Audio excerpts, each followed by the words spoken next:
She didn't follow a script. She didn't memorize special prayers. Yet people were healed all around her. What was her secret? Kathryn Kuhlman never claimed to be a healer, but she discovered something most never do. The Holy Spirit himself taught her how to pray for the sick, and once she learned, nothing was ever the same. What she learned will shift the way you pray forever. You would think someone like Kathryn Kuhlman, with the kind of miracles surrounding her ministry, had a secret formula for praying for the sick, maybe special words, a rhythm, a way to stir up a room. But the truth is, she had none of that. She didn't learn to pray for the sick through training or rehearsals. She didn't take notes from others or mimic someone else's method. What she had was something entirely different. She had dependence, raw, trembling, holy dependence on the Holy Spirit. There was no step-by-step system, no plan, no script, just a woman who dared to believe that she was nothing without him, and everything became possible with him.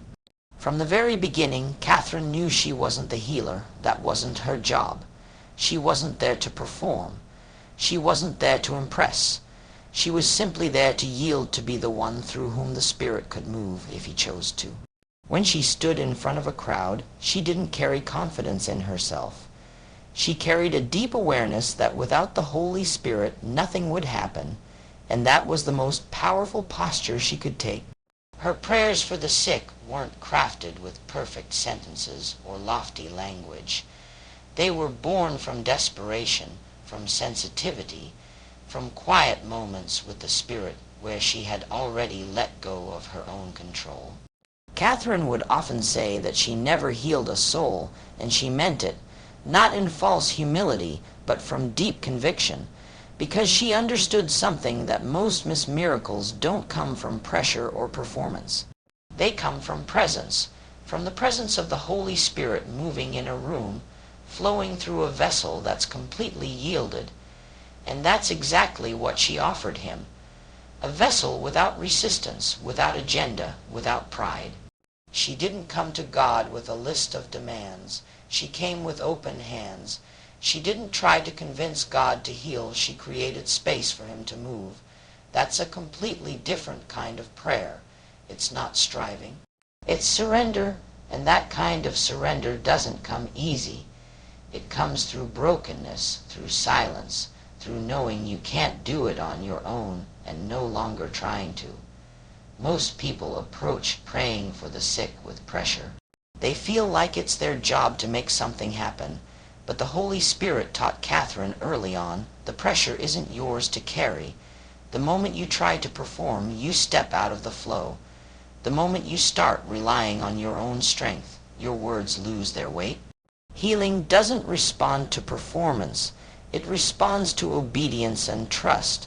She would often walk onto a stage completely unsure of what would happen, and that's where the beauty began, because she wasn't operating from certainty in herself.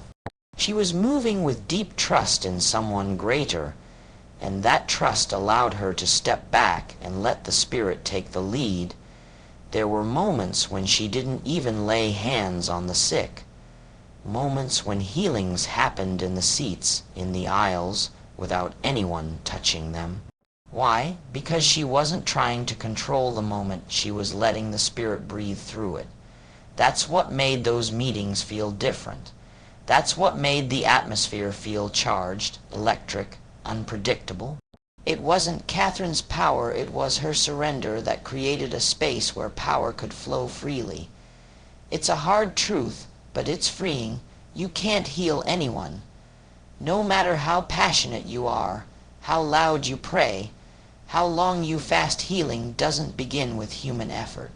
It begins with divine movement, and the only way to step into that flow is through dependence, total, unshaken, surrendered dependence. Kathryn didn't need a microphone to see a miracle. She didn't need music to stir the room. All she needed was that quiet inner yes, that willingness to let the Spirit move however he wanted, for as long as he wanted, and through whomever he wanted. That's why she never made it about herself. The more invisible she became, the more visible the presence of the Spirit became. When you stop trying to carry the responsibility of healing and start carrying the responsibility of surrender, everything changes. That's when your prayers stop being performances and start becoming doorways.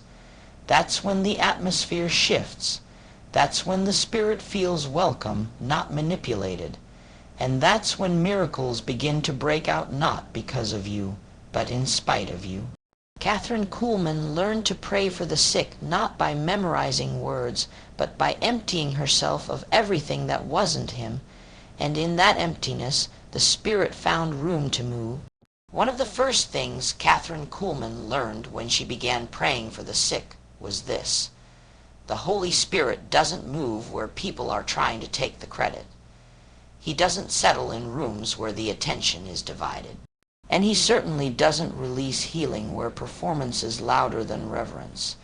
Healing, she discovered, is not something you make happen, it's something you allow to happen.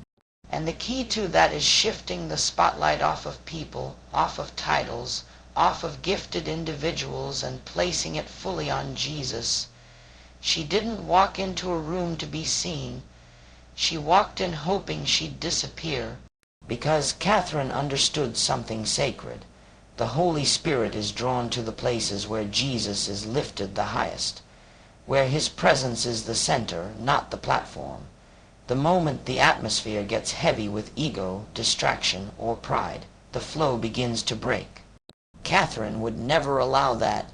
She guarded the atmosphere like it was holy ground because it was. She never tried to be the answer. That's what made her so effective. She never stood on a stage and made healing about her prayer or her power. She never hyped up the room with empty promises or theatrics. She simply introduced people to the one who could actually change everything and then got out of the way. And when the attention shifted from her to him, that's when the miracles began. There's something powerful about making room. When people are looking at the vessel, they often miss the oil. But when their eyes are fixed on the source, the oil begins to flow without resistance. Kathryn learned to carry that stillness. That reverence, she didn't rush to lay hands or say words. She waited. She listened. She let the atmosphere build around Jesus, not around her gift. That's why some of the most miraculous moments in her meetings happened before she even opened her mouth. The presence would fall. People would start weeping. Healing would begin. And she'd simply stand there overwhelmed, undone, humbled. Because the Holy Spirit wasn't responding to her performance. He was responding to the space that had been prepared for him. The attention had already been shifted. The room had already made it clear we're here for Jesus, not for a show.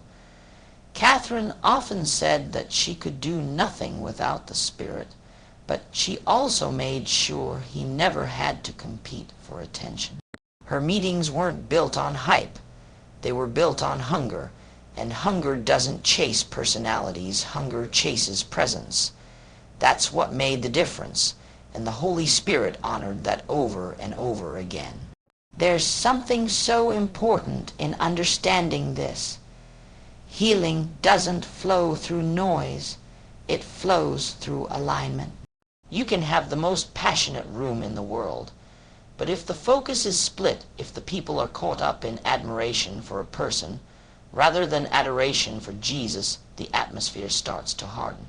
Kathryn refused to let that happen. She stayed small so he could stay central. It wasn't false humility. It wasn't a performance of modesty. It was authentic, bone, deep reverence. Because she had learned early on, the more the spotlight shifts to Jesus, the easier it is for the Holy Spirit to move freely. And when he moves freely, healing doesn't need to be begged for. It begins to manifest. Silently, swiftly, supernaturally. That's why Kathryn's meetings felt different. People didn't just come to watch, they came to encounter, and not to encounter her asterisk, but the one she represented. Because when Jesus is the focus, the room begins to bend. Atmospheres change, hearts soften, the sick begin to believe again, and faith rises not because of manipulation, but because of alignment, and it's alignment that unlocks the miraculous. Kathryn aligned herself with that truth again and again. She didn't ride the wave of popularity or give in to the pressure of performance. She simply pointed up, over and over again. She kept pointing until everyone stopped looking at her altogether and started looking where she was pointing. That's when heaven began to respond. You don't have to be loud to carry healing. You don't have to be known. You don't have to be gifted in the eyes of the world. But you do have to decide who will this moment glorify. Because the answer to that question will determine whether heaven can trust you with power. Kathryn passed that test many times. That's why the Spirit stayed close. She understood what many never learn. Healing flows best when Jesus is lifted highest. When you decrease and let him increase. When the room is stripped of ego, noise, and pride, and all that's left is hunger for him. That's when the supernatural stops being rare and starts becoming normal. There's something deeply sacred about the way healing begins, and it rarely starts with a stage or a microphone or even a prayer. It begins with compassion, and not the kind you say out loud or post on a screen, but the kind that breaks your heart when you see someone in pain. That's what the Holy Spirit taught Kathryn Kuhlman. Before you ever speak healing, you must first feel what they feel. She never walked past the sick as if they were cases to be fixed or numbers to be counted. She saw them, every single one, the tears in their eyes, the desperation in their voice, the heaviness they carried just to show up. It mattered to her.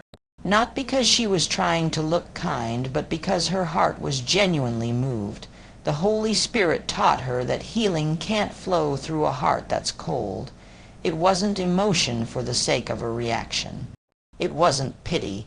It was divine compassion, the kind that comes when your spirit is so connected to the one who loves perfectly that you start to feel a small fraction of his pain when someone suffers. That's what Kathryn carried, and when she prayed for the sick, she wasn't performing a duty. She was pouring out love, not her own love, but the love she had received and couldn't contain.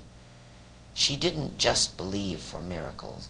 She longed for them, not so she could say one had happened, but because she couldn't bear the thought of someone walking away still in pain. That kind of compassion changes the way you pray.